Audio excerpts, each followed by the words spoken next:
person, so I'm excited about that. Without getting everybody's attention early on, you all were talking and mingling, and I did too, and saw people I hadn't seen in a while, and I really am excited about it. I know our future meetings might be on Zoom again, but I'm really excited to be in person, at least for today. So I believe you all got a copy of the minutes mailed out to you. So are there any questions or discussions about the minutes that you all received? If not, I will accept a motion to approve the minutes. So moved. Thank you. And a second? Second. Awesome. I don't even know who's taking minutes. Where is Denise. Denise? Okay, you good? All right. Any more discussion about the minutes? All right, all in favor? All right, any opposed? Great. Well, good job. We've started this fantastically. So we are going to first talk about Town Branch Watershed Watch-focused monitoring results. So I'm excited about that since it's right in our backyard here. Matt Call, Bert Remley, and Corey Bloy from Third Rock. Are you all here? Are you ready to, I don't even know. Yeah.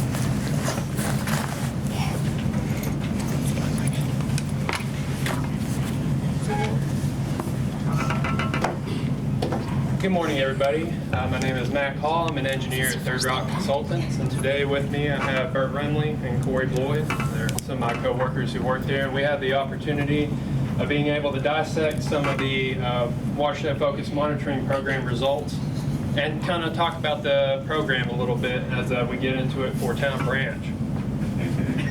So in today's presentation, we are going to be talking about the LFUCG's Watershed-Focused Monitoring Program, specifically in Town Branch. And today we'll talk about why we monitor, where LFUCG monitors, when, what, and how LFUCG monitors in this program. And please hold all questions until the end. We'll have some time set aside from that.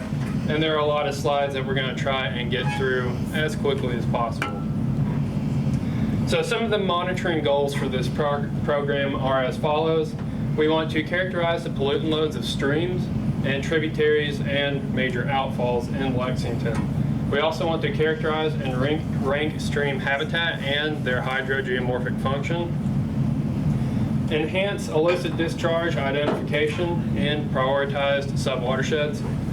And one of my favorite parts, I get to engage the volunteers and the scientific community in data collection efforts. And from this most recent sampling results, I know some of you all may have even been there, a big turnout for North Elkhorn. Although we're talking about Town Branch, we are currently in North Elkhorn sampling right now. And then from all of this, we get into laying the foundation for a watershed-based plan and TMDL implementation. So these are the watersheds right here.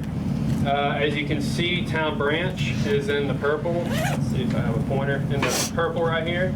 But these are all the watersheds that are encompassed in Lexington's urban service boundary, which is this red line right here. So today we're going to be talking about the results from this purple area, which is in our backyard. And this is a schedule for all the watersheds that we will get to screen, monitor, and report on. So far, we have done Cane Run, South Elkhorn, West Hickman Creek, East Hickman Creek. We are reporting on Town Branch as a part of this presentation and a report. And currently, right now, we are monitoring North Elkhorn Creek. And starting next week, we are actually going to start the foundation for screening Wolf Run. And there are 5 big elements that the Watershed Focused Monitoring Program encompasses.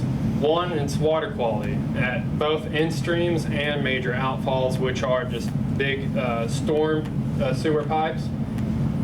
We also look at the stream corridor habitat, the substrate, and a general presence of macroinvertebrates or the bugs in the water. Then for the stream biology, we get into a more in-depth look at the stream sites, and we do a more a more in-depth view of the presence of different species of bugs and their tolerances and everything. And then after that, we get into looking at neighborhood sources and potential generators in upland areas of these major outfalls and the watersheds. And then finally, we look at the microbial sources and optical brighteners as a method of tracing illicit discharges. Now, we will get into all of these in the presentation. So starting off with that first element, we have the water quality monitoring element.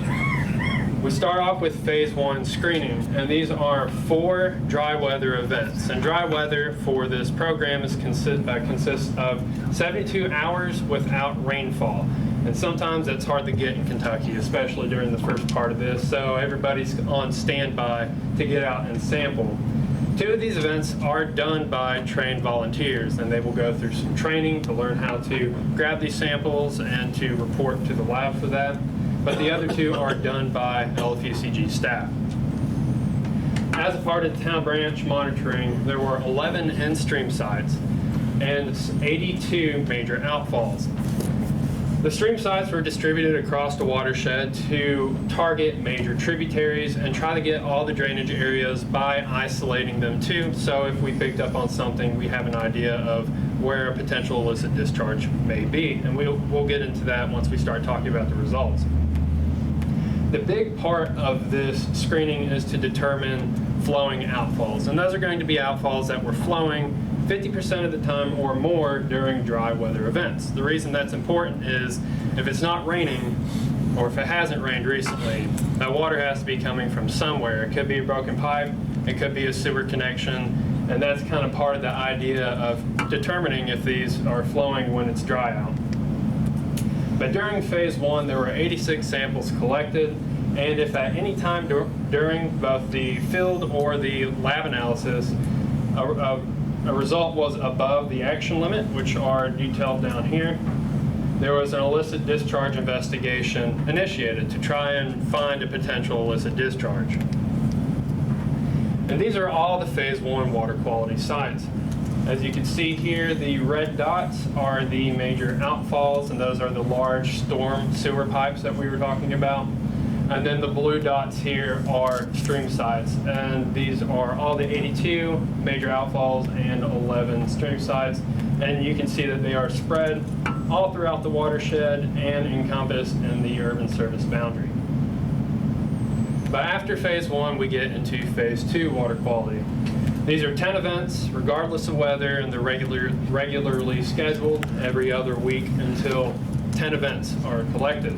This was May through September in 2021 by Lexington staff and volunteers. There were 11 in-stream sites, so all the in-stream sites carried over into phase 2, but only 26 of the major outfalls from phase 1 went over into phase 2, meaning that they were flowing 50% of the time or more.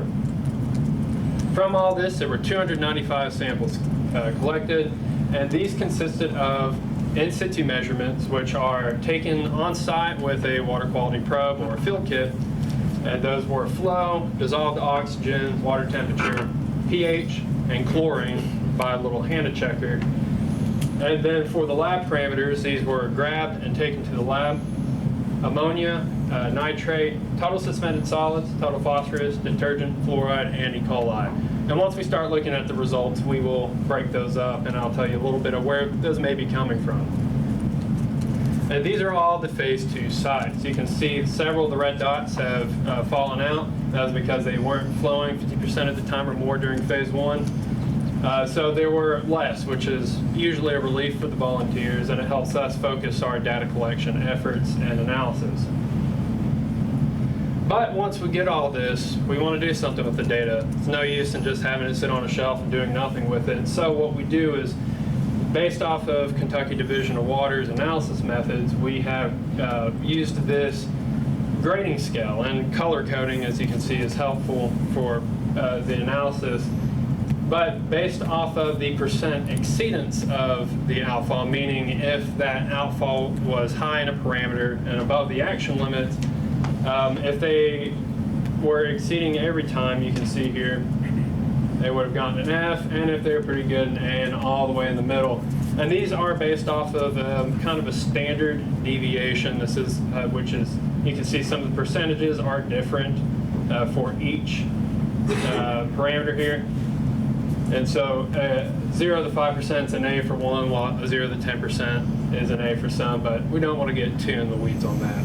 But once we take these color codes and we apply it to drainage areas for the outfalls and for the outfalls themselves, we start to get an idea of, you know, what outfalls, and this is just a snippet because there were several others, but what outfalls are high in certain parameters, where they're doing fine on, and this will help you prioritize which outfalls need attention and which need to be traced for illicit discharges before the others.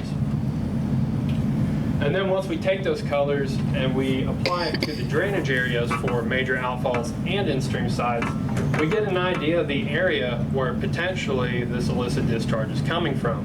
And so as you can see here, this is for chlorine, which is common in water lines. You can see this area here is a red, which means it's scored an F. So there may be a water line broken in that area or some other source of chlorine that needs some attention, and that helps the illicit discharge crew focus their efforts on locating and hopefully fixing that or contacting the individuals who need the corrective. It can also be applied to the stream sites here, as you can see with the chlorine. And this gives us a much larger area, and this is, again, the stream, not so much a major outfall, but it does encompass a larger area. And again, can be from water lines. And this is for fluoride. Again, is common in water lines. It can be also associated with some sewer evidence. But it's mostly water lines.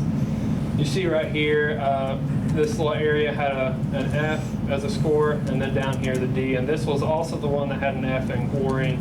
So since fluoride and chlorine are associated with freshwater lines, it's likely, although who knows, but it's likely that is being influenced by a freshwater line. And then fluoride as well for the stream sites.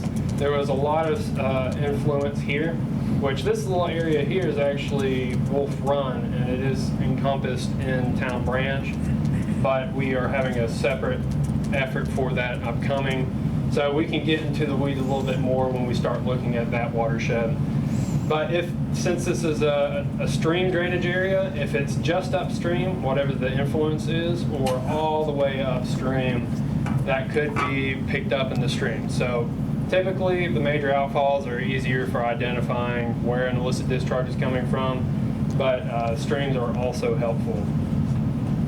Detergents, typically associated with car washes or any other kind of soaps from gray water lines or sewer, but detergents scored A's across the board here for the major outfalls, and only a little bit of a snippet here for this stream side. Just a little bit of influence, but again, that's A's and B's, passing grades. And then getting into ammonia. Ammonia can be caused by several different things. Sewer line influence, could also be a byproduct of nitrification from fertilizers being used, but again, A's and B's across the board for major outfalls. So they do not need to be prioritized for tracing. And the same with the stream sites. A lot of the times, the stream sites will reflect similar results to the major outfalls. And then once we start getting into nitrate, this is a very common pollutant in urban areas and residential areas because everybody likes a nice lawn. And a lot of the times that fertilizer that's put on that lawn gets washed off into the streams, washed off into major outfall drainages. And you can see here there is heavy influence more downtown, but also when we get into the more residential areas. Nitrates for both stream sites and major outfalls were a common problem. We didn't have an action limit for that because it's so prevalent, but that is something that can be reduced with public campaigns for using less fertilizer, things like that. Phosphorus as well is typically associated with fertilizers. Wasn't as prevalent, but there are still areas that had some hot spots for fertilizers, and especially when we get into the streams, because everything, whether it goes to a major outfall or not, gets washed to a stream. And the streams around here typically do have high nitrate and phosphorus concentrations. Pedal suspended solids, which is typically due to soils, anything suspended in the water column, could be algae, could be plankton, anything that's not dissolvable that gets carried down the streams. Typically it's due to sediments that get washed off at stream banks or get washed off at construction sites. But for the most part, outfalls work good, as well as streams and town branch. E. coli, now this is when we start getting into kind of one of the big focuses for this program, but it is also a common pollutant in urban waters. This is the primary contact recreation goal, which is set for direct contact with water, whether you're swimming or wading in it. And it is 240 mpn per 100 mils, which it was on here, but must have fallen off. But in the urban area here, and then once we start getting further out here, everywhere pretty much has some influence from E. coli. That could be from sewer lines, but it could also be from dogs, it could be from waterfowl, it could be from anything that, you know, poops. And so that's where that comes from. And then once we look at the streams, again, for that same goal, pretty impacted, with exception to this, which is still a D, but would receive less priority for trying to find an illicit discharge. Now this is E. coli as well, but with a different benchmark. This is secondary contact recreation, which is for indirect contact with the water, such as fishing or boating, where you're going to touch the water, but not the entire time. For the second contact recreation, there were still some S and Ds, but some of the other sites that had S and Ds for the PCR has received a B or even an A. And so those are outfalls and stream sites that, while they are still not meeting that PCR goal, are meeting the SCR goal. So that means the sites that are still being impacted for the SCR goal need to be focused on first for tracing discharges or correcting those issues. And the same for the streams. Again, all that gets into the streams, and so while outfalls are doing better in that drainage area, the streams are still showing high levels of E. coli. But at this point, I'm going to hand it over to Bert. He's going to talk about the stream corridor characterization. Hi, I'm Bert Remedial, biologist at Third Rock. I'm going to be talking about the stream corridor characterization and the stream biology results. First, I'd like to acknowledge Dr. Wes Morris at BCTC and his students. They collected the vast majority of the data for the stream corridor characterization. Basically, the watershed was split out into half-mile segments. The students would attempt to go to the midpoint of each segment and evaluate the stream habitat, the substrates, and the macrovertebrates at each of these locations. Stream habitat would be evaluated by completion of a rapid biosafety protocol habitat sheet, which looks at things like in-stream cover, riparian zone, erosion, those kind of things. The substrates were just evaluated visually within the riffle run pools, you know, whether it's mostly bedrock or silt. And then the students would collect macrovertebrate samples of the dip net, and then identify them to order level, and then calculate a rating based on one metric. And that's a little bit different than what we'll do later in the stream biology section. So if you see here, the habitat rating for this is the Bracktown branch. It was all poor. Whereas the main channel, the town branch down here, we did get a few fares and good habitat ratings. These were the wadeable sections, so it's possible that they had a little bit wider riparian zone versus these headwater sites, which are in, you know, a lot of times in people's backyards. The riparian zone's very narrow, and that was one of the main parameters that was impaired for most of the streams. This is the substrate results. As you guys see, the main the main branch, the town branch over here had some coarser substrates, more bedrock, whereas up in the Bracktown branch section, there's a little bit more fine silts and sand. And then as far as macrovertebrates, they're somewhat similar to the habitat results. It's all poor up here in Bracktown. and 4 in the headwater sections of this section of the town branch, but the main wadable sections, there was a couple of fares in there. Stream biology is a little bit more involved. It involves the collection of 2 samples, a riffle cake sample and a multi-habitat sample. The riffle samples where a lot of the organisms are going to be. And then those 2 samples were used to calculate a maximum river bioassessment index, which involves 7 different metrics. They include, and it comes to an MBI score rating. Similar to what the students got, we didn't get anything above a fair. We did have a very poor, which was at this most headwater section.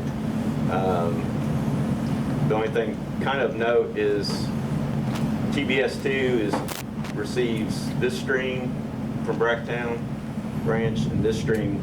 They both go through Masterson Station Park, and it did improve to a fair versus the poor in the upper section. Maybe there's some moderation effect on where it's going through the park for a decent distance.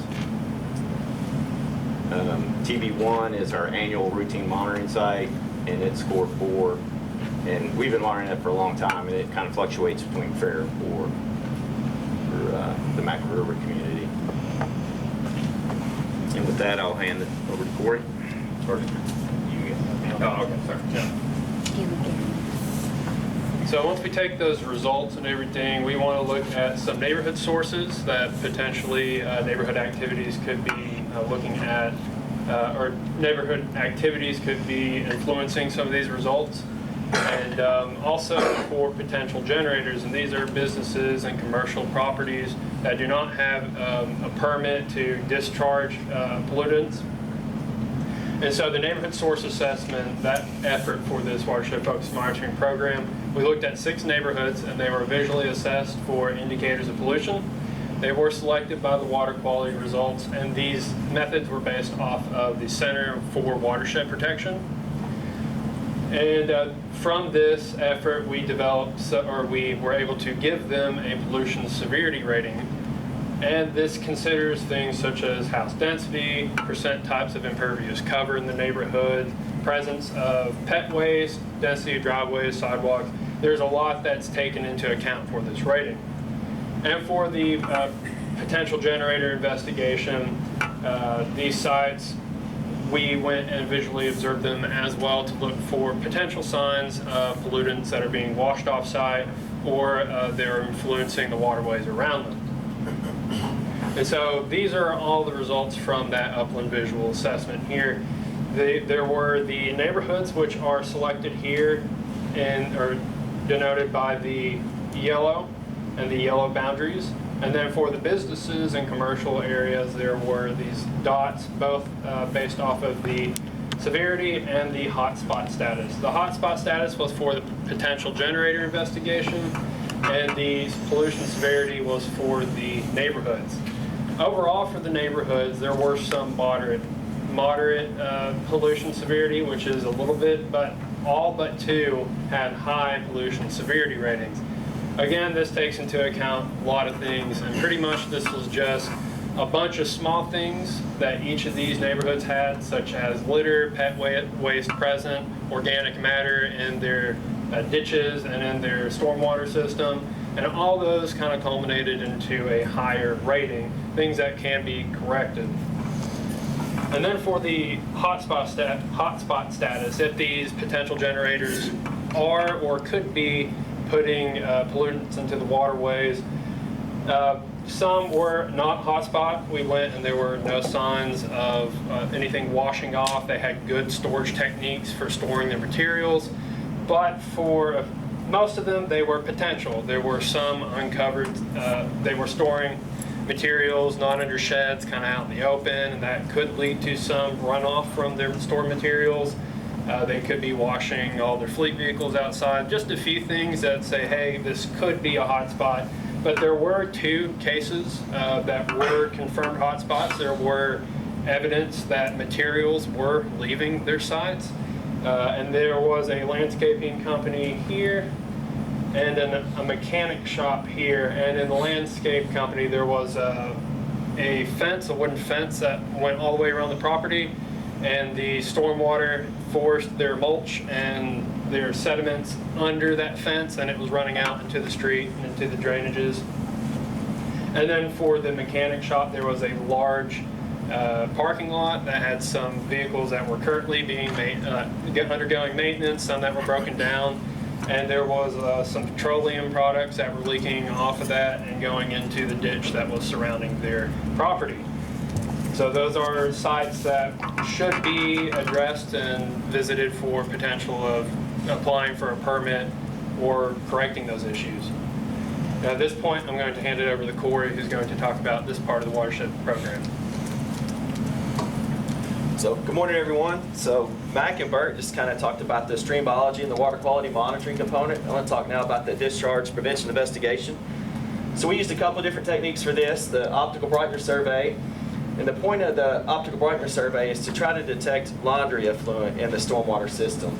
We do that by trying to see if there are dyes that are added to the laundry detergents to increase the brightness of the fabrics. So, if I can get the pointer working here. We do that by putting these cotton pads in the stormwater network for a period of 3 days during dry weather. The premise here is that if there's an illicit discharge of laundry effluent, these cotton pads are going to absorb that, and then we can detect the optical brightener. So we bring them back to the lab afterwards, and this positive control here is what a cotton pad looks like with the optical brightener added to it. So this was just a pad that was exposed to laundry detergent at a rate that's comparable to what you use at home in your washing machine. And then the negative was just an unbleached cotton pad.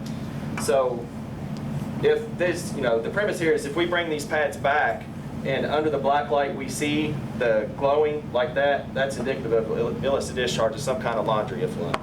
So for the Town Branch Watershed, we looked at 7 locations. We also used microbial source tracking, or MST, for this watershed. We looked at 4 stream sites, 5 outfalls for this. We used the water quality monitor data that Mike just talked about. Basically, we tried to pick the worst offenders, so where the E. coli was high, where ammonia was high. We use MST because it allows us to differentiate between the various sources of bacteria. So this graph here, it's pretty simple and basic. I like it though. It conveys the message pretty well. So all hosts have E. coli, but all hosts also have a specific bacteria in their gut that we can then use through the MST sampling to trace that back, that specific bacteria back to a specific host. There's a variety of markers that you can use. We've used different ones over the years for various watersheds. For this watershed, we looked at human, bird, dog, and then also a sewage-specific biomarker. That marker looks at a bacteria that grows only in the sewer pipes. Sewer pipes, and then also septic systems as well. So here are the results. All these maps are going to look kind of the same, so you can familiarize yourself. If you see a white dot, it's a negative result. Red's positive. It's kind of hard to tell here on this, but the point here is there are no red dots. This is the optical brightener, so everything was negative. That's not a surprise for this watershed, or any watershed in general, really. The optical brightener is a pretty conservative sampling method. It's only going to pick up a major influence. So the fact that we didn't see any hits on this, that's not surprising. The rest of the watersheds have been similar results. So here are the human MST results. Out of 9 locations, we had 7 positive hits for human bacteria in the stormwater network. 6 of those were high. 1 of them was really high, as in maybe the highest we've ever seen. That was, I don't know, the 40039, this guy right here. That one's a problem. Here are the sewage markers. So once again, this is going to pick up bacteria that grows in the sewer pipes. So if you have a hit here, it's telling you that there is some connection between the sanitary system and the stormwater system. 9 for 9 on this one, unfortunately. And back up. So we had 6 that were really high here. We also had 6 that were really high here, coincidentally the same 6. So they're looking at different markers, but it's telling you that those 6 areas, you're having a cross connection. The dog marker, 7 of the 9 were positive. Low level hits though. That's pretty typical for the other watersheds. We've seen similar results there as well. Lastly, the bird, all 9 were positive. That's not particularly surprising because this bird marker is picking up bacteria from all species of birds. So not just ducks or geese that we like to typically blame it on, but it's all species of birds. So with that, that's kind of a real quick hit the high points overview, but we'll open up if you guys have any specific questions. I'll be Yeah, the first Joe. guinea pig. With a wastewater discharge of about 20 million gallons a day in the main channel. At the town branch treatment plant, you're Yeah, saying? did that take any consideration into some of the analysis you guys did as far as water quality in the main channel? Mac, you probably talk about the water quality better than that. Yeah, we do take into account those situations, both in this watershed and in West Hickman. In West Hickman, we sampled downstream of the wastewater treatment plant, and that's typically where those high levels of E. coli, nitrates, phosphorus, things that are byproduct of treating the sewer water. Yes, we took that into consideration in the analysis of potential sources. I'm surprised about the E. coli just because, you know, we obviously monitor it for E. coli on a continuous basis. The phosphorus doesn't surprise me at all. And that the related part of that question is that, as you guys know, there's a TMDL that's ancient for phosphorus on Town Branch, and whether or not any of the data that we collected would be useful in trying to reinvigorate that whole TMDL discussion. Right, yeah, it's not included under these efforts for this, but the idea for this entire program is to take each of these watersheds and use those to either reinvigorate or start a TMDL or watershed-based plan to, and it will take into account the older TMDL as well for that. What was the time frame of this study again? This was done in, I'll have to go back, it's 2021, I believe. Yes, it was in 2021. We have right here, Town Branch. Yeah, first started in 2020, monitored in 2021.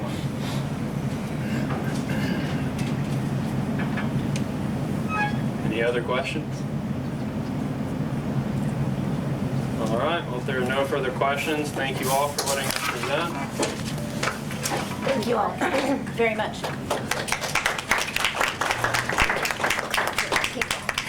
I was a Kentucky River Watershed Watch volunteer for a long time, and at one of the conferences, my site had the highest E. coli, and I got awarded a toilet brush as my award. So I figure the highest one that you found, if there's someone you can give that to, I can pass it along, actually. Start doing that. Yeah. All right, thank you all very much. That was really interesting. Next up is Charlie Martin. I think you all know him. Remedial measure plans update.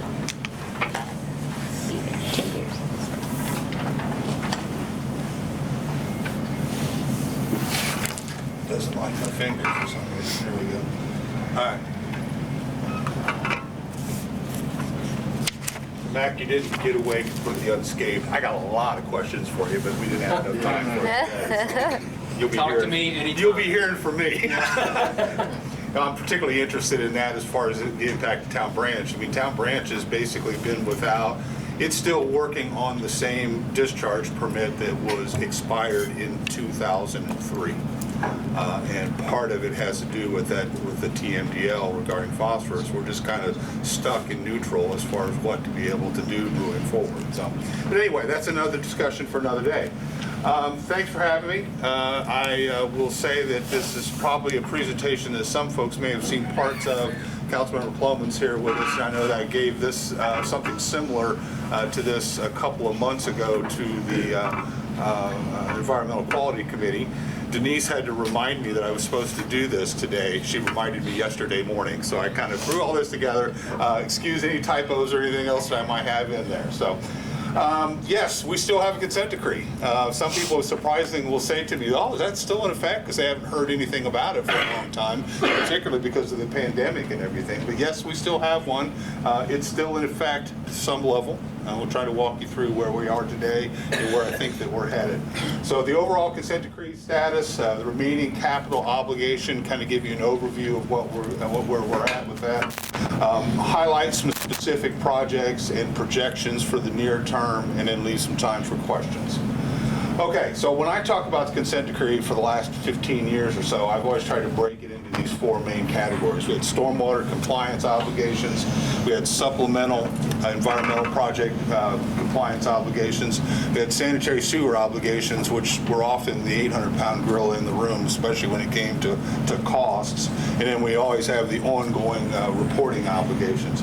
But under the sanitary, I skipped over that. There's the CMOM program, which is something it's a management program that you have to do all the time. They want to make sure that you're operating your program as efficiently and effectively as possible. And then there's the 800-pound gorilla I mentioned before, the remedial measures plan, which we had originally estimated to be $592 million in completing that. So those four are the four highlights, and basically the first two are done. Check marks by those. The stormwater compliance obligations, we basically resolved that. Jennifer, 2021 was when they finally released us from that. I think that a lot of that came from the pandemic. When the pandemic came on, we were still under consent decree obligations for stormwater. There was a lot of concern about whether or not we could continue to do the things we needed to do with everybody shut down and basically evacuated and sent home. And I think EPA didn't really want to deal with the force majeure aspects of it and stuff. We had already done all the things that we needed to do. It was just a matter of when they finally released us from that part of the consent decree. So that's what they chose to do, and we took them up on that, obviously. We continue to have permit obligations associated with it, which are very similar to consent decree, just not as restrictive. Okay, so I'm going to focus more on the capital program right today, the remedial measures program. You can see there 115 projects. We're roughly slightly halfway done as far as complete, 64 projects. Design and construction, I've got 28 there. What I kind of treat it a little bit differently than some other people do is that if we're actively working on a project, either in easements or design, or we basically every week it's on our mind, it falls into that design construction thing. And then pending are the ones that we're not working on every week. I'll give you an example is that we started down the process of working on the Merrick Trunk, which goes from Green Tree and Armstrong Mill on up Tates Creek Road under New Circle. That project is really, really hard. And so we basically set that one on the back burner, and we're focused on some other ones to try to get them a little further. But basically is that, we're in pretty good shape. My concern, and I'll talk about this here a bit later, is that we were really doing well when we came up to the pandemic, and we basically hit a brick wall when we got to the pandemic. Everything changed. We all know that. Everything in our lives have changed, and basically it's changed the dynamics of being able to finish those remaining projects on the schedule that we had agreed to. So there you see the dollar amounts as far as where we are, as far as expenditures are concerned. This is the mayor's favorite slide. I try to give this to her whenever she goes out and talks to people because it's really good numbers. The governor came to the treatment plant last year relative to a grant, and when she mentioned this, he said, "Well, can we hire you?" And I'm like, "No." Yeah. To make this list, basically, the project either has to be done or actively under construction. And so the green bar is either how much those projects cost or the bid amount for them, and then the black column is what we said they would cost originally. So basically, we're trending more than $100 million less than what we projected to spend when we first started down this path, which is really, really good, especially in today's inflationary times. I wonder how we're going to finish when we get to the finish line on this, but the fact that we're paying a little bit with house money is not such a bad thing. So some of the active projects that we're wrapping up right now, I didn't see Ken here. I was going to tease him about this as far as this Wolf Run DE project, because I know it's the first he's heard of it. This is where we've been working out in the Wolf Run and Garden Side area, wrapping that one up. Southeastern Hills and the Upper Cane Run wet weather storage tank, you wouldn't necessarily know about them unless you were out there in that neighborhood. They're a little bit more confined where they are. Southeastern Hills is in West Hickman, and Upper Cane Run is actually on Lexmark's property, kind of tucked back in the trees across from where Amazon is. I list on there as far as the abating the overflow inspection sites. In the consent decree, it talks about recurring SSOs, and they're defined in the appendices of the consent decree. Over time, I've kind of gotten into more talking about the sewer overflow response plan inspection sites because there are more of those than there are reoccurring SSOs. When we started down the consent decree path, we evaluated the entire system, and what we found is that we verified some of the SSOs that are listed in the consent decree as being true and factual ones, but we also found some other ones that we didn't necessarily know about before. And so as part of the CMOM program, we were required to put together a sewer overflow response plan, which requires us to go out and inspect all those locations every time we have a rain event. We modified that a little bit. We put alarms into the system and stuff, and now we use those alarms as triggers. But now that these projects are being completed, the alarms are going to come out. We're going to leave select ones just to make sure that everything did what they were supposed to do. But that basically is that these will then become non-monitoring systems because they're not supposed to overflow like they did before. Good news. Saves us a lot of work. Active and ongoing projects. This is an aerial photograph of the West Hickman wet weather storage tank at the treatment plant on Brandon Road. Existing tank is about 22 million gallons in capacity. We're building an 18 million gallon tank right next to it, if we can get concrete. The win for 2021 on this is that we got our loan that we got for the original project expanded to where now all of this is KIA funded. Kentucky Infrastructure Authority has funded the entire project roughly to the tune of $85 million. The original estimate for the project was like 116. So number one, we saved a bunch of money, but number two, we've got really favorable conditions. But you won't see this. It's one of those kind of projects that you won't see until you drive out there. But 22 million gallons of storage that gets offloaded into the storage tank instead of overflowing at the manhole at the head of West Hickman wastewater treatment plant. Really, real positive thing for water quality, I guess, in Jessamine County. You think 22 million gallons, that's a lot. We've filled this thing up 3 times in the last 4 years. So the 18 million gallon tank that's going to go right next to it is well needed. Another active project we got going on right now, we call this the Liberty Road trunk, but if you look closely at the map, you realize Liberty Road's not even on there. This is Winchester Road here. This is I-75, so this is the Hamburg area here. This is Frederick Douglass High School campus. It's called the Liberty Road trunk because Liberty Road's down in this area, and it all drains into this area here and ultimately goes to the North Elkhorn pump station. You probably won't notice this project. I was out there Tuesday, I guess it was, and they're doing the bore pit under Starshoot right now, and also I keep trying to find my pointer, and under Winchester Road. So if you go out that way, look closely, you'll see they're digging holes on each side of the road, and they're drilling under the road with a new pipe. This is one of the first projects that really tried us as far as the supply chain issues. We bid the project in late 2021, and the contractor, the low bid contractor, immediately told us that the pipe supplier said he can't supply the pipe that he said he was going to supply. Period. Can't supply it at all. And if he goes to someplace else, that it was going to increase the bid price by $163,000. So we've kind of now, that's become more commonplace than it has before. We actually delayed the award of this thing for almost 6 months, negotiating a different pipe material and a different pipe price. Because what I don't want to get into with any of these projects, it's kind of like doing home improvement. If you let somebody rip up your kitchen and they don't tell you how much the cabinets are going to cost, but then later on they tell you how much, I mean, you're already committed. You can't turn back. And that's what we're finding with a lot of these projects on pipe delivery is they won't give you a firm price unless you take it all at one time. And in some projects, maybe we can take full delivery of it, but one of the projects we're talking about here in a minute, you'll see why we can. All right, so another active project that we've got going on right now that also most people won't see, this is the Heartland 3 pump station. This is the Heartland Neighborhood Association, the pool and the tennis courts. We're back this driveway back here. Basically, this was an overflowing pump station when it rained, and so we're building a new one next to it, and we'll be doing away with that one. Again, because it's back tucked behind the other things, I wanted to make sure I highlighted it because you don't know these things are going on. $1.1 million that nobody except us will see. So some of these 2021 wins that are impacting upcoming work. I kind of mentioned before when the governor came to Town Branch. That was a big thing for us. Usually the governor doesn't come to see water quality.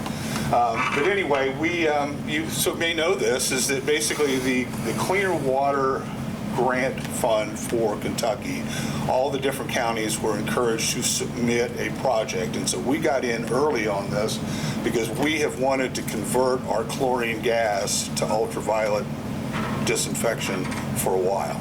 And there's a variety of reasons for that, but mainly is that we store 12 one-ton cylinders of gaseous chlorine at each one of the plants on a regular basis. The risk management plan associated with that is pretty hefty because the potential exposure of citizens if there were an accidental release. You know, we all know that chlorine is an asphyxiant, it hangs in low areas and stuff. So over the years, not only at Town Branch, but also at West Hickman, the neighborhoods have gotten closer to us, and there's this unknown risk associated with, for them, the people that live there. And then add in our employees as well. So we were working on trying to come up with a concept to try to be able to fund a UV conversion project, and then along came the grant. So dial into today, we were getting $11.8 million of Recovery Act money through the Cleaner Water Grant Fund to be able to eliminate gaseous chlorine at both of the treatment plants. That is a huge win. I can't even begin to describe how good that is and an outcome it's going to be. My only concern, again, back to inflation and supply chain issues, I hope that $11.8 million is actually going to pay for it. We'll see. Okay, another big win for us. The consent decree, the remedial measures plan, we had sewers going through Overbrook Farm. That was necessary to handle four really big, four main reoccurring SSOs, one of them being at Armstrong Mill Road. That's right now the worst overflow pump station we still have in the system right now, along with three pump stations that serve the Heartland neighborhood. I mentioned one of them before. So originally the project was to go and actually put sewers on Overbrook Farm, and starting in 2015 we started negotiating with them. And it took 5 years to figure this out, but it just came to my realization it doesn't make any sense to try to put sewers across a working farm. We've done that on a couple of other ones, and it has been an unmitigated disaster. It's just heavy highway construction and horse farms don't mix. If you're ever going to put sewers on it, you might as well wait until they've decided to get out of the farming business and start doing development. So basically, we pulled back and we came up with an entirely different project that is going around the farm as opposed to through the farm. That'll be challenging. It's going to be disruptive for neighborhoods and things like that. But the win for us is it's going to save us about $30 million. And so when I told everybody that we're going to save $30 million by doing it the other way, they're like, I'm good with that.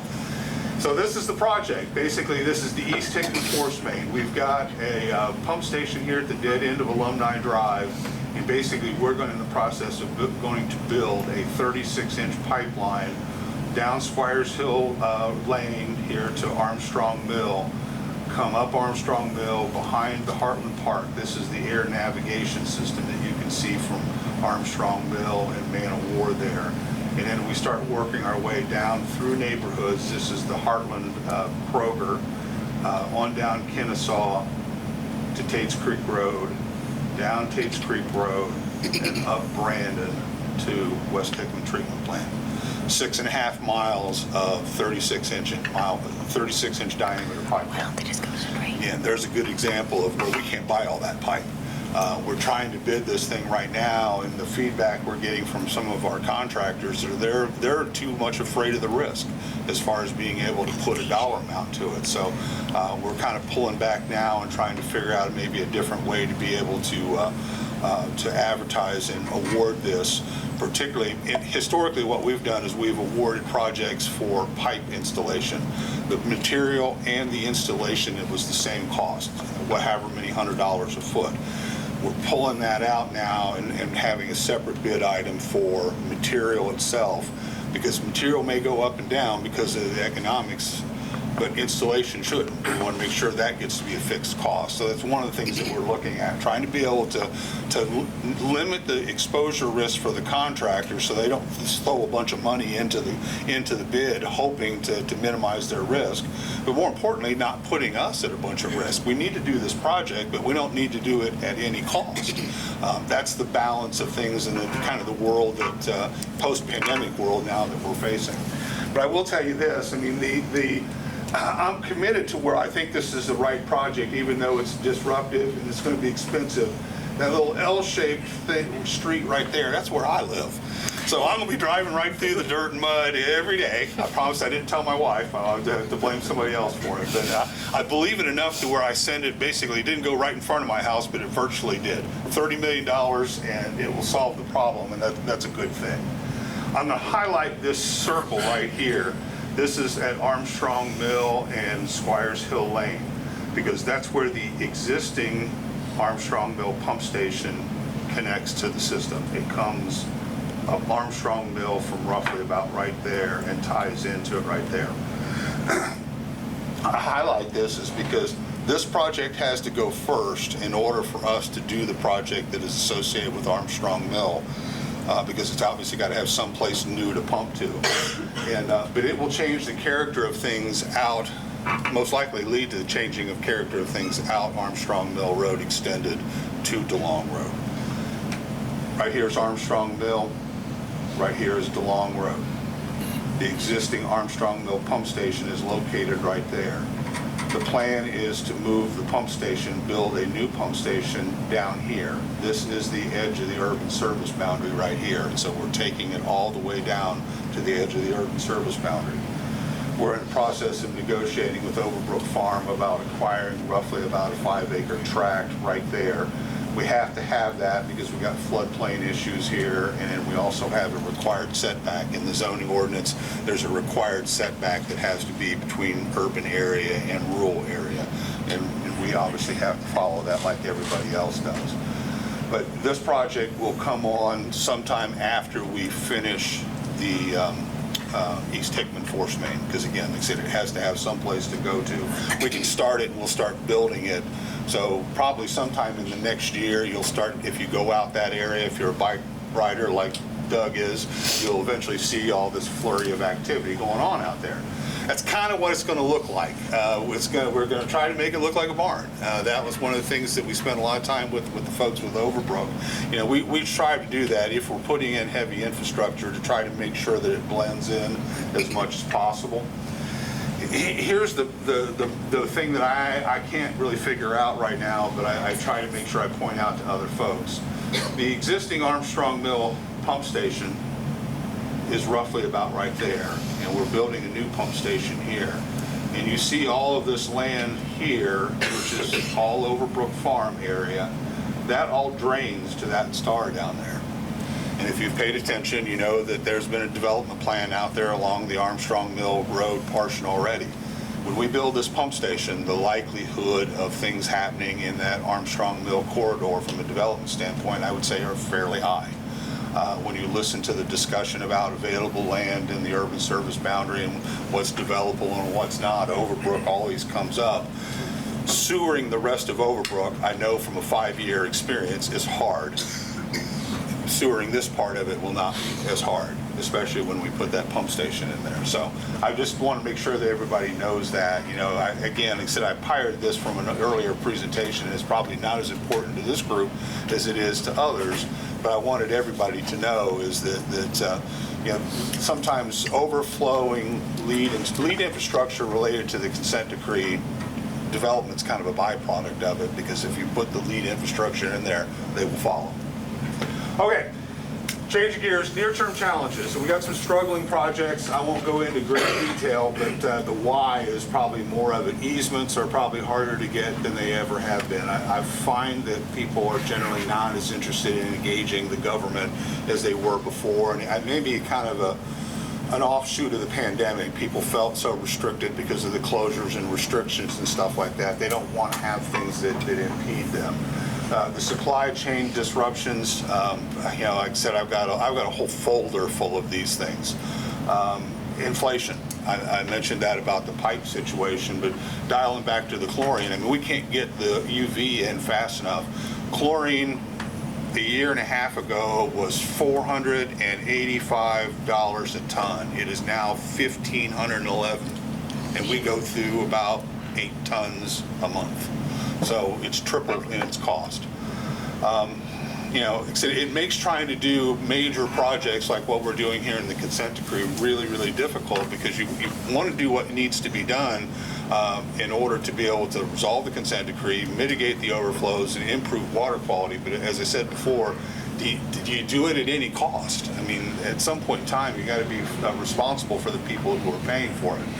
So these are the big questions I have for this year going into it, is that, have we exhausted all the remedies to complete the 51 projects by the deadline that is imposed by the consent decree, which is December 31st of 2026?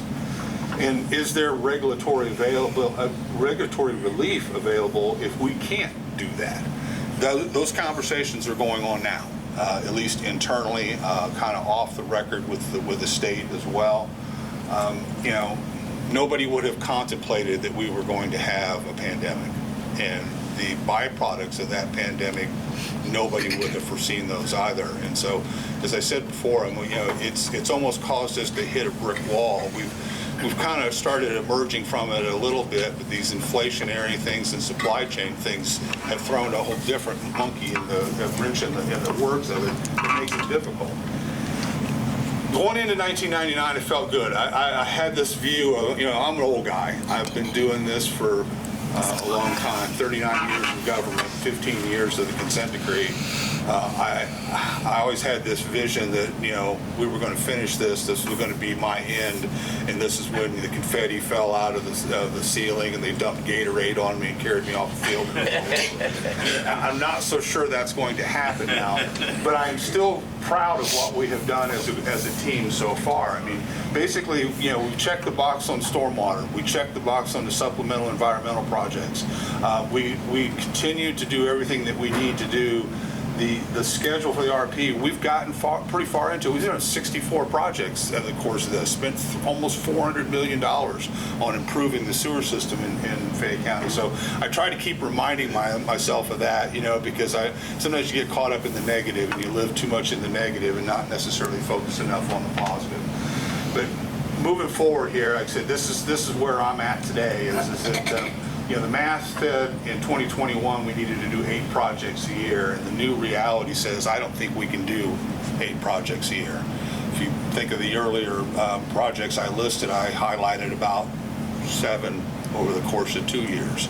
The pace just isn't there, along with the fact that they're hard projects to begin with, supply chain, inflation, all that. So basically, what we're going to ask EPA is that what's their position on this? Is that last bullet is it? In 2008, we signed a consent decree, and we agreed to do a very aggressive schedule. And we have worked our tails off as a community to get to that point. Nobody would have contemplated the global pandemic and the residual impacts of it. Is there any kind of relief into this when we look at that 2026 deadline? Okay, questions?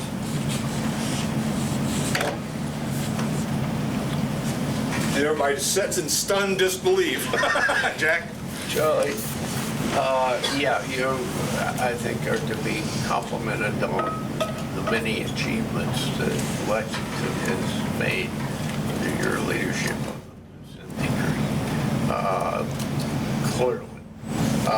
And I can't imagine that both the state and EPA will not have some have to have some flexibility going forward.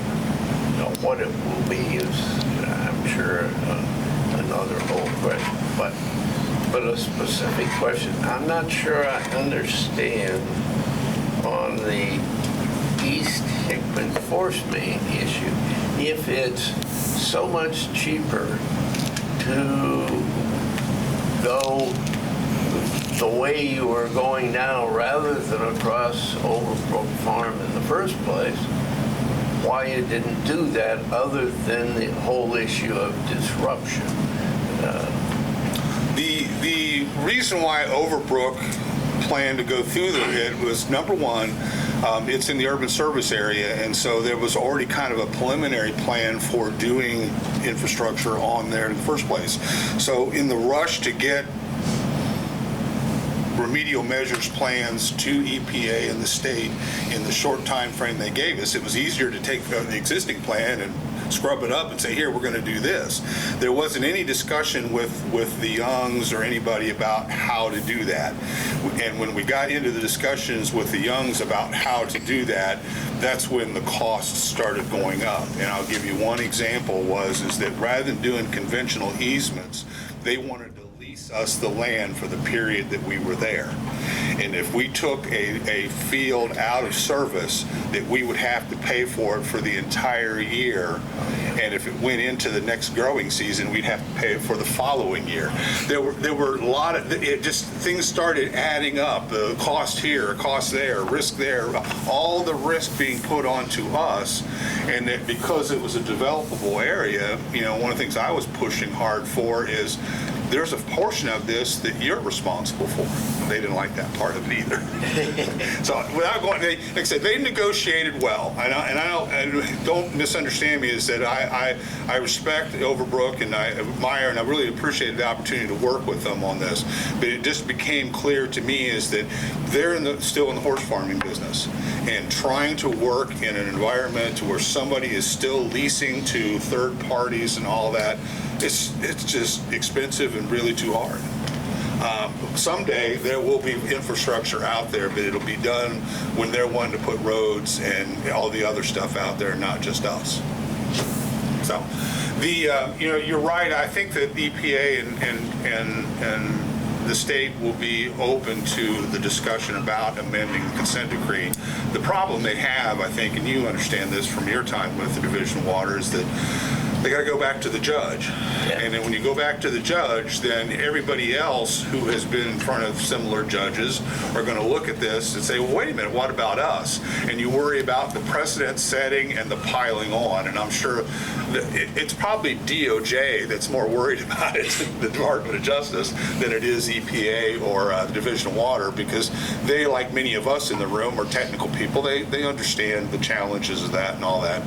It'd probably be the attorneys that'll be harder to be able to deal with. That's my guess. Other questions? Yes, ma'am. Yeah, in replacing the chlorine gas, did you ever consider peracetic acid or a combination with peracetic acid and UV? We did. Peracetic acid can be sometimes expensive as well. I think the idea of trading one chemical for the other wasn't necessarily super attractive. We went to Evansville and saw how they were using ultraviolet, and it seemed like a cleaner and a more direct operation. If we were in California or something like that, it might be different, but it's still with electricity rates cheap in Kentucky, the UV won out, basically. It's a good question, though. Yes, sir. This might be an easier one for you. You don't have any easies, right? Something that is not even kind of within the realm of the consent decree. But when you were showing the slide of the Liberty Road trunk line, a thought that came to my mind is the connectivity that these sewer easements have in neighborhoods, and kind of this linear connectivity as far as having an easement, and connecting that with, I think there's some interest along the Liberty Road corridor to connecting multi-use trail systems to like Brighton East, and thought came to mind. What would be kind of after everything's said and done with the installation on these things, but using the sanitary easement as a means for trail systems or connected greenway corridors? I'm always open to that. I am always open to that because I'll be honest with you, having a trail on top of our pipeline is a whole lot easier for me to deal with than it would be when people put buildings right up against the edge of it and stuff where I basically can't work on it anyway. You know, the challenge obviously is that you get those easements from those property owners, and that easement limits your rights of what you can and can't do there. And so as hard as easements are to get right now, I'm a little afraid to even begin the conversation with somebody. Oh, and by the way, we want to send all these bicycles by you too. Is that okay? I would be concerned. But I think under certain circumstances and certain instances that when the opportunity presents itself, I'm all for it. One in particular that I was always interested in was West Hickman. You know, through Veterans Park, I mean, basically we blazed a trail from Man of War all the way to the head of the plant. And even today, I mean, you can still see the corridor with the manholes sticking up and stuff like that. If somebody wanted to put a trail through there, I wouldn't be the least bit concerned about it. That was another good question. Amy. I actually just saw this last night on TV, the March version of it, so this is a real help. It's clarifying it. And the reason I was looking at it was I noticed there was a reduction in budget and expenditure in the mayor's kind of last minute tweaks. And it was to take $3 million for the West Hickman wastewater treatment plant, cut it by half. Is that just a capacity issue? No, and you're probably seeing that is deferrals. You know, if we're pushing a project back and pushing another one forward because the path is clear for it, we'll take that money and move it over there, realizing that we'll be back asking for the council to reappropriate that later. I mean, basically, I hate to say this, but we're basically working with a $590 million pot. And so the council has been very cooperative in allowing us to, as we close projects out, we'll take the remainder and move it to the next project. We'll take it and move it here. And as long as they can see transparently, where are you with the overall expenditure of it, they work pretty well with us. Well, that's great. I've seen you do that before. It's just efficient to try and, use the money, not to ask for more money than you can use, move it around. Right. And KIA's been great about that too, because when you have a loan, obviously the conditions are a little bit different, but they've been pretty workable with us as well about when we come in under budget that we are able to move money to other projects. That's what happened at West Hickman. I also had a question about going back and thinking about more time to complete what you've engaged to complete. And I think anybody would understand that just has to happen.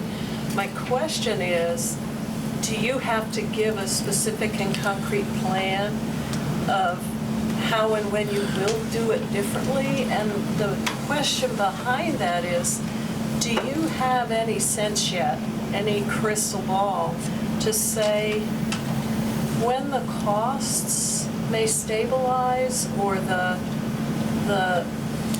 delivery and the timing may be predictable? If I had that crystal ball, I wouldn't be working here. Whose guess? I mean, you keep wondering why. My personal opinion is this, is that as long as we keep pouring money into things through these infrastructure bills, there's no motivation for anybody to reduce their costs. That concerns me a great deal, and that I've said this to a friend of mine yesterday, that, in some ways we maybe ought to just stop spending all this money and we'll see if the markets correct themselves then, if we weren't throwing money at it all the time. But as far as having a specific plan, as a former regulator, I would expect that, and that's what we're working on. I can't imagine they would not let us have more time and kind of give us a blank check. The sneak preview is this, is that basically we're working on reworking the plan that we have right now There'd be a couple of projects that were added in that weren't originally in it. There'd be a couple projects that would be taken out because we have fixed the problem in a different way than what we originally contemplated 14 years ago. My plan would be is that while we are asking for more time and spreading it out, the projects that have the biggest impact on the most frequent SSOs stay in the front. They have to. That's what this was about in the first place. So don't take a project that gets rid of one that overflowed 40 times in the last 10 years and put it at the end. That's not going to fly. So I think that hopefully they will embrace that as far as that it's a project, it's a plan that would allow for more time to manage all the complexity of these kind of projects, but still is focused primarily on improving water quality by eliminating reoccurring SSOs. That's the plan. Yes, ma'am. First of all, I just wanted to say, when Charlie gets in front of council, you know, he does just like this. He's so good, and just really explains it in layman terms. Thank you, Charlie. My question, in reference to what you just said about the money that's being spent, federal government infrastructure that's coming down the pike. Any timing on that, and what that's going to look like to the state of Kentucky? Well, and I don't swim in that pool because the UV money, that came through the Cleaner Water Program, and most of those things come through KIA and stuff. That's the main one that I'm aware of now. Folks like Doug, and I think even Jennifer know there are other funds of money that are not directly related to sanitary infrastructure that are out there, and I don't know where they are in the awarding process. You know, there's usually the press release, and then sometime way after that you actually see any money. We're constantly monitoring that, and Nancy had convened us as a group to try to talk about what kind of infrastructure type of projects that you could dovetail into multiple wins, which kind of goes into Russ's question about trails and sanitary sewer infrastructure. What can we think of that might be a signature project, I guess, for our generation, being able to use this money in a way that checks a lot of boxes, not just our own little silo? So we're watching for it. I don't know as much about it as probably, like I said, Doug does or Nancy does. Okay. Yeah, it looks like a lot of question marks at this point. So. Yeah, like I said, we're looking at that as what there's. I got excited about it just because, you know, there's got to be an opportunity. There's got to be I'm close to the end of my reign here, I guess. You know, I've probably got about 5 or 6 years left, but it would be nice to be part of something that was a generation-defining project for Fayette County, because as I get into my twilight, to know that I had part of that, that'd be really cool. Are you done with me? Yes. She's done. Well, she's giving me the hook now.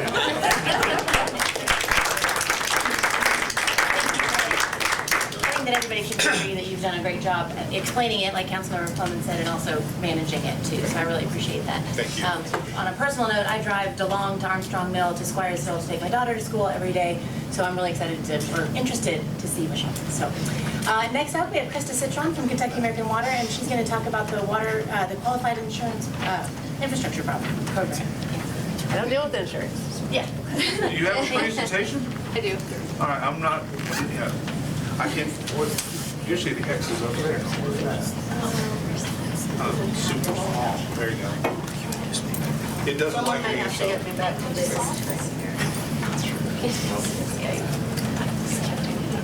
Yeah.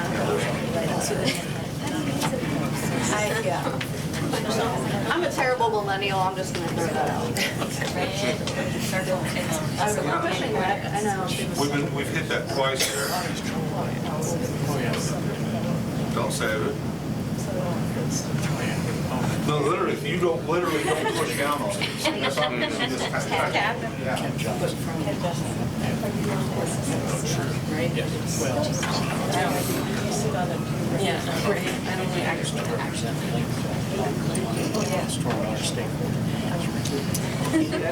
All right, yeah, thank you. I'm Krista Citron. I'm the Senior Project Engineer at Kentucky American Water.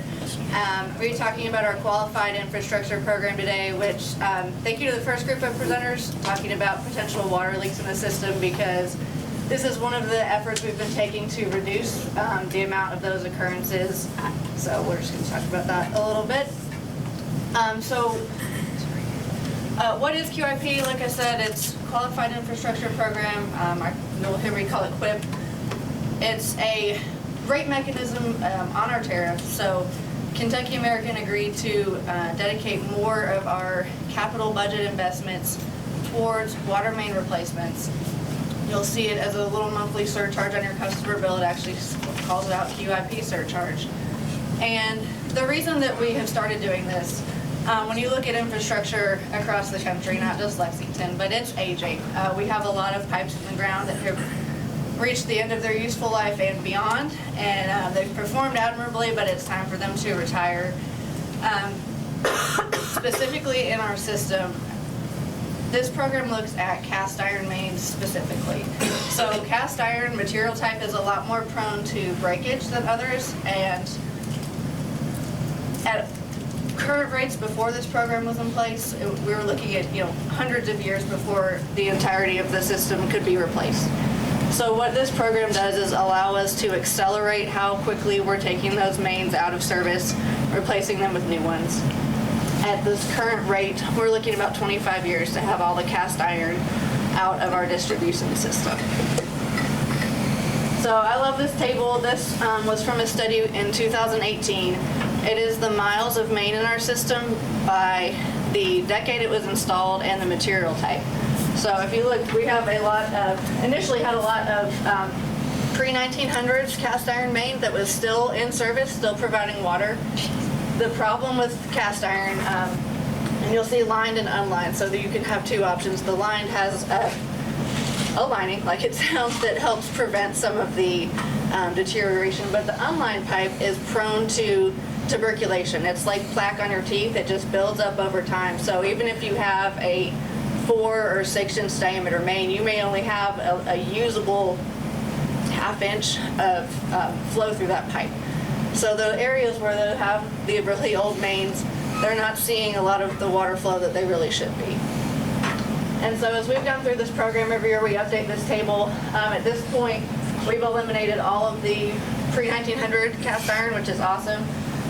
The early 1900s numbers are starting to come down, in addition to some of the later ones where we have streets that are in the same vicinity as the really old ones. We'll take some of those out occasionally.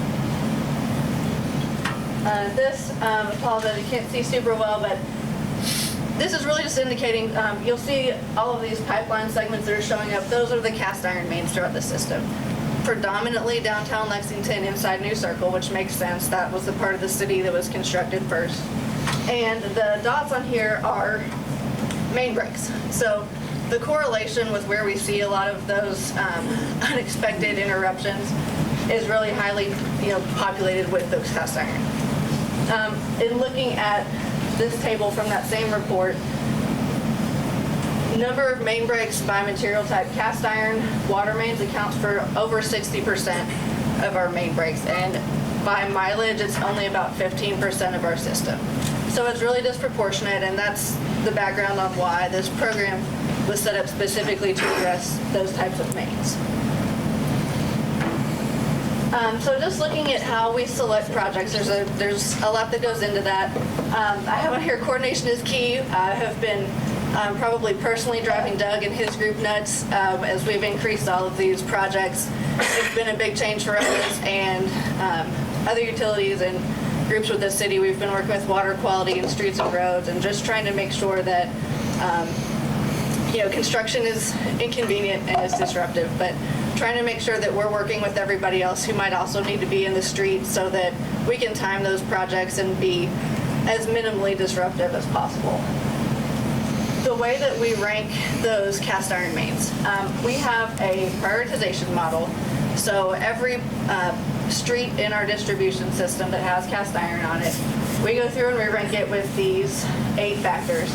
It looks at the pressure on that section of pipe, number of breaks for the last 5 years, fire flow, the age of the pipe, the type of material, the size of the main, water quality issues. If we're having to constantly flush or we get a large number of customer phone calls, there's a score for that.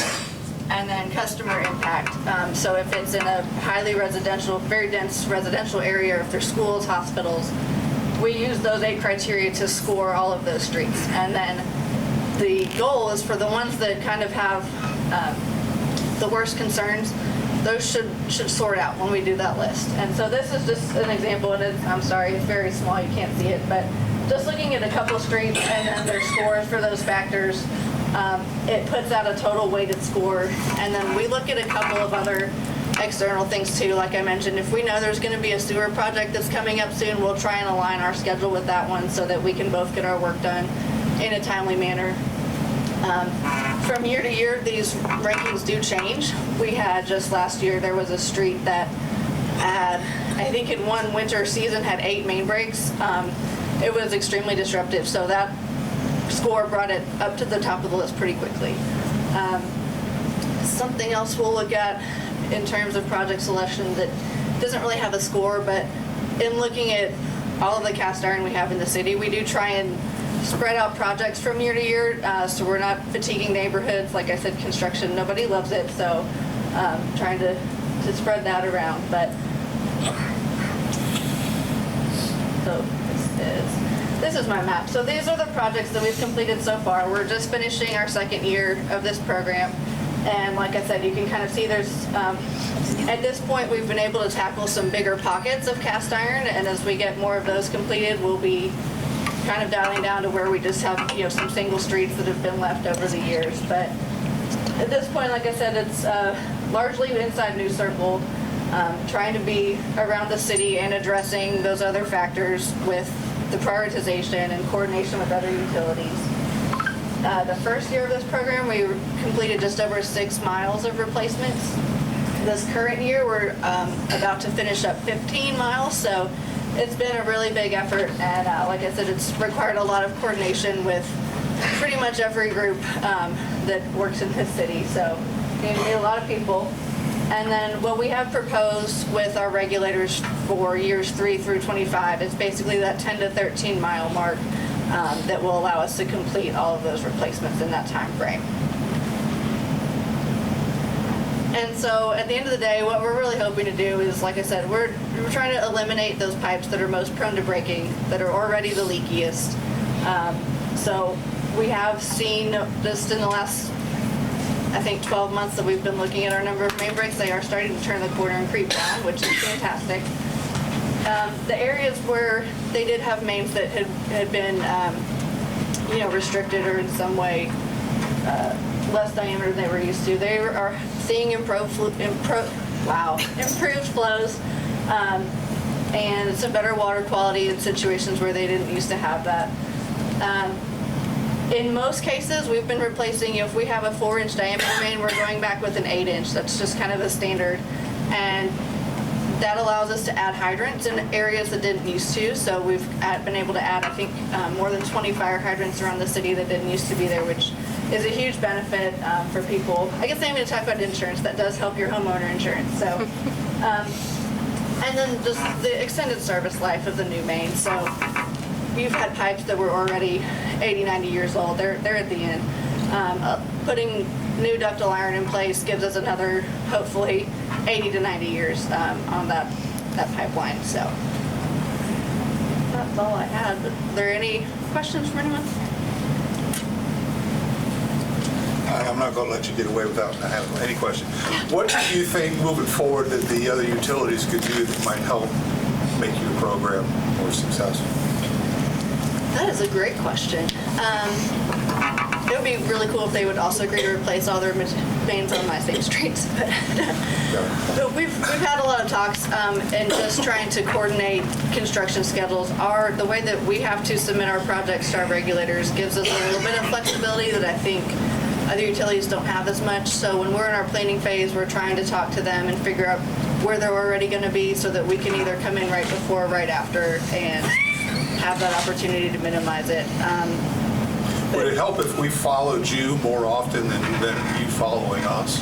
Because I didn't know that you had this scoring system and stuff like that, and so, because I wonder whether sometimes that we put you guys in a reactionary mode way too much.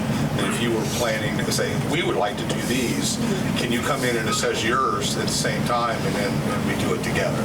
That's what I guess that's kind of where I was leading with that question. Maybe we'll talk about that. Absolutely, yeah. Well, we've been working with some of your consultants with the RMP program to get those projects scheduled so that we can do that. The reason I asked that is that, it goes into what Jack had mentioned earlier about dealing with EPA and otherwise. My guess is that when we do go back and ask for more time, they're going to want something. And they're probably going to want something in the area of asset management. And so,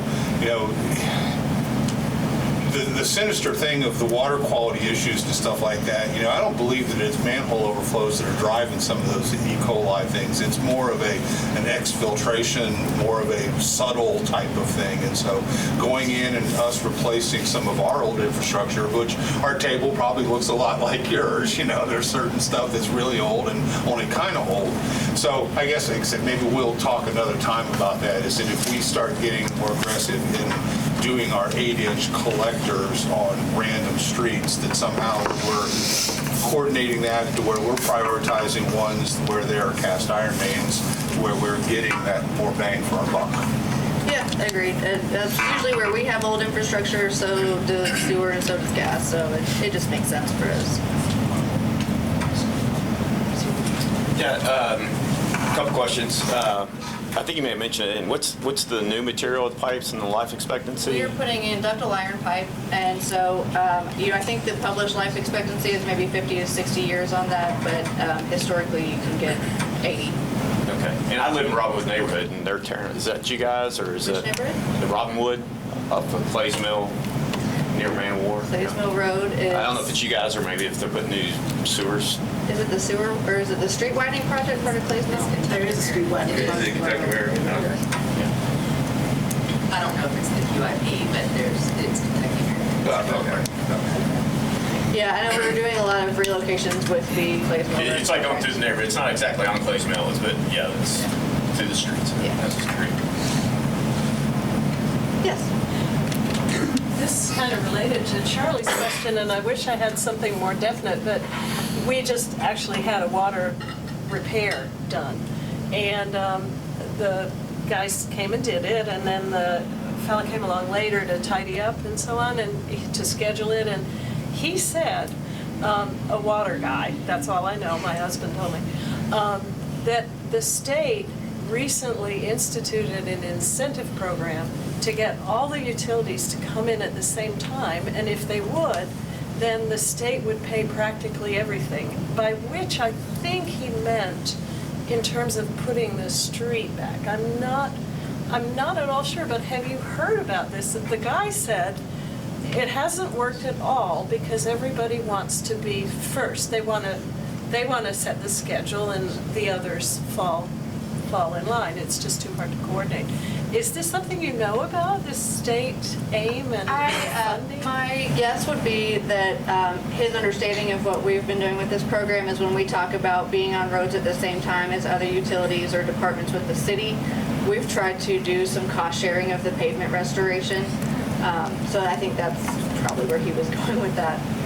Yeah. Yeah, there's no free money that we're aware of. This is definitely down at the worms I went.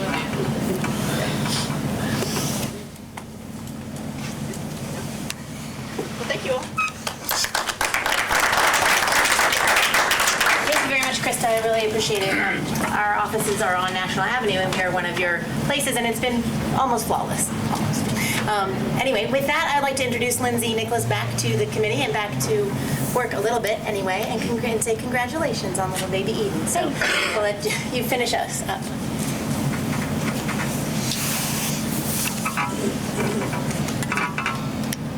Yeah, and feel free to come see me after for pictures of why I've been away. What? We thought that's what we were going to see. I didn't get them in this. I actually sent them to my email just in case I could, but just come see me. I want to talk to you anyway. Thank you. It's good to be back. I had kind of a crazy morning. Forgot my husband put the stool on top of our car and then tried to park in the Helix garage on Mom Brain, and that was the start and why I hustled in here at 9 o'clock, but it's all good. So I just wanted to touch base on a couple last minute things. The expiring at-large, or Watershed at-large seats, there's 2 coming up in September. Right now we have no expired seats, which is kind of nice. We did an overhaul at our last meeting in March and got everybody back and renewed for 3 years in our other watersheds. But just a quick reminder, Cane Run and Kentucky River both expire in September before our September meeting, but we can just do the re-election at our September meeting, which is September 9th. That's a Friday. It's the Friday after Labor Day instead of it being the first Friday, just in case people are away for the weekend. So just a reminder, if you know of Jim Connor and then Eileen Burke with Kentucky American Water. So just a reminder to shoot me an email if you're interested in staying on that seat or have a recommendation to fill one of those seats. I'm happy to continue serving on the Kentucky River seat, but if anyone wants a term, I will pass the torch. Awesome. If called upon, I will serve. I said, if called upon, I will serve again. Awesome. Thank you, Jim. Well, sounds good. I'll go real quick to potential topics for the next meeting. I do have a couple that are on deck and hoping to have in September. That would be an update on our West Hickman Watershed Management Plan, working with Stephanie Blaine to kind of get her in here and do an update on that. I think when they were in the midst of it, we had a presentation probably several years back now, pre-COVID, so it'd be good to see where that went and how it's going with EPA to get it as an approved watershed plan. And then the other thing that came up was UK PFAS sampling at our treatment plant. So I talked with Dr. Price, and he said they did some spring sampling, and they're going to be doing some sampling in the summer in July. And so that would be really interesting to see the results of that and kind of start having a conversation about that at our September meeting. But I did want to open it up if there are any other thoughts on what we'd like to see in the next 2 meetings, potential topics, etc. Feel free to email me as well.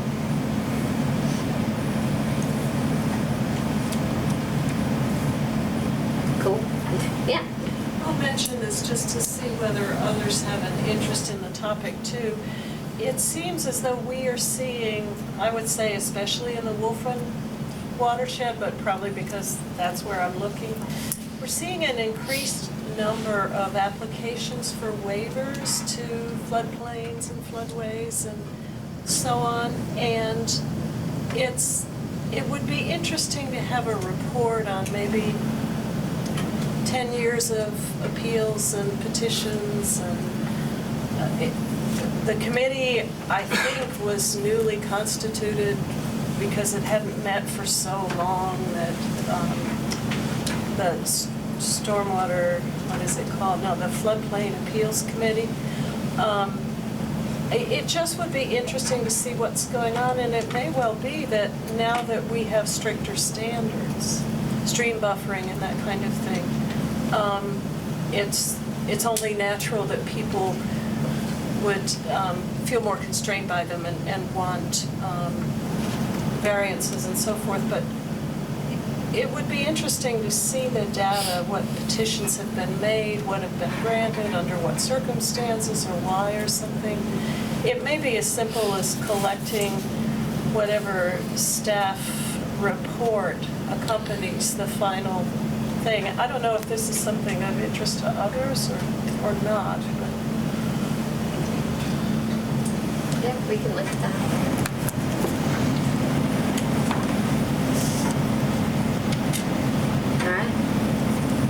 The floor's always open. If you do have a potential topic and additional ideas, feel free to reach out to me.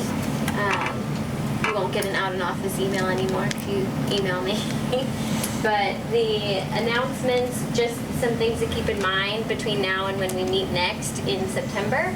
I know that Third Rock, when they presented, we're talking about our watershed focused monitoring program. Sampling is happening all summer, so we've had our first sampling event on the 24th of May, and our next one is June 7th. So if you are a part of this group and interested in sampling, feel free to reach out to me, and we can get you connected and do some on-site training and get you as one of our volunteer samplers. We can always use help. And then some other events and things happening. We've got Truckapalooza coming up on June 4th. Someone was here to talk about that, but she's not here. Yeah. Do you have anything to add on that event? It's all ages friendly, not just short kids, but big kids too. 1 to 4, and we do have a hour before for folks that have autism or other and all that crazy loud chaos and stuff that will start at 1. There's going to be food trucks, little tiny miniature structures where they go. It will be fun. Awesome. The You said that was sewer rock one. will be there. Always exciting. You said 1 to what? 1 to 4. 1 to 4. Awesome. Can we set up a booth to recruit CDL drivers kind of off to the side? I tried to recruit somebody yesterday, one of the news anchors I was talking to yesterday, but I didn't have any luck. All right, we've also got, well, I'm going to jump down and we'll jump back up, but Kentucky River Sweep, that's out of your group too. That is the 18th at the location of the new exciting park that we'll be purchasing. So if you've got a boat, bring it and help us clean it up. If you don't have a boat, we're partnering with Parks and Rec, and we'll have some kayaks and things that people can use that people can go out on. And that's a smaller event, but always really fun, and hopefully the weather cooperates. We're working really hard on it. Awesome. And there's an online sign up for that. There, yes. Okay. And they can just go to our website and find that. And then Bluegrass Green Source has Green Fest coming up on Saturday, tomorrow. Do you want to say anything quick on that announcement? Yeah, sure. So Greenfest, I think this is our 10th year of doing Greenfest. We're going to have 16 green living workshops. The water quality ones, we have Terry Foodies, who's going to talk about cholera and the history of cholera in Lexington, which is interesting to you all potentially. We have an architect talking about interesting ways of doing rainwater harvesting, so more than rain barrels kind of thing. So that'll be really fun. Many other workshops as well. We have a green eco-friendly vendor section as well, and then Kids Zone 10 to 3 tomorrow at Living Arts and Science Center. And then in July, we've got 2 conferences coming up. The Kentucky Stormwater Association Annual Conference is in Louisville this year, July 13th through 15th. And if you really want to go on a conference spree, you can go to that and then come home and go to the Watershed Professionals, or the Water Professionals Conference, which is the following Monday through Wednesday, July 17th through 20th here in Lexington. So lots of conferencing happening in July. Yes? I just wanted to add that the Water for Life event will be in Jacobson Park in association with the Water Professionals Conference. That will be Sunday before it starts, and that's a great family-friendly, fun event too. They always do a really good job putting that on. Also, if you've got kids and you want them to think what you do is awesome and exciting, that is a good event to take them. Water for Life, Jacobson Park, Sunday, July 16th? 17th. Oh, does the conference start on the 17th? Yeah. There you go. My bad. Sunday, July 17th. And then the last thing, the end of July, just a reminder that Class B infrastructure incentive grant applications are due July 29th. Anything to add, Frank, or just the deadline? Just the deadline as well. We'll be awarding the Class A and B education on July 21st. Yeah, at that meeting. Will there be any workshops for people to ask questions on Class B infrastructure grant apps? Yeah, I'm planning to get with Jennifer Meyer or somebody to try to schedule a couple, like we do, like 2 sessions. So I'm not sure on the dates yet, so I don't want to put that out there. No, that's fine. Yeah, we will, right before. Look out for an email from Frank and I on that as well. But I think that's all we've got. So if you've got any questions or things you want to add, or Just an idea that just came up with my folks yesterday, that the opportunity of the Kentucky River access, potential partnership idea is to have a water quality monitoring station there because it's upstream from our intake and be an early warning system of potential contamination events, and having that access to have something on site there would be a great opportunity. If anyone be a person to reach out to, give me a shout. Where is that out? Is that out of the mayor's office or parks? I don't know. Jennifer, Charlie. The purchase of the land for the park along the Kentucky River, like if Kentucky American Water is wanting to partner on doing water quality sampling. I would say you probably need to go through the mayor's office. I would suggest that you contact Hillary Angelucci, because she would at least be able to get you to the right person. That's a great idea. I have just two other quick announcements that didn't get into your PowerPoint. One is that through a water quality incentive grant, Bluegrass Green Source has mini grants to offer to neighborhoods throughout the city for riparian buffers or rain gardens. So we're going to be advertising workshops. We require that that grant applicants come to a workshop, but it's citywide. So anybody that wants to do that, so pay attention to that coming to your inboxes.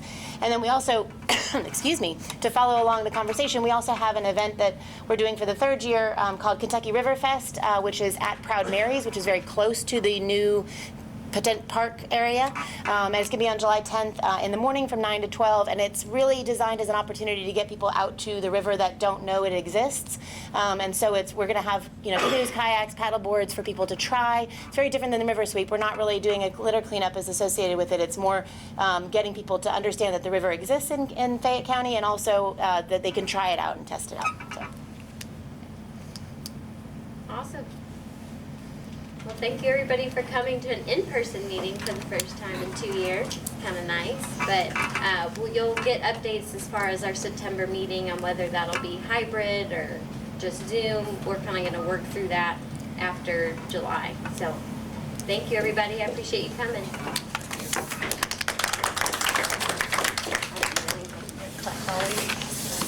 Nice job.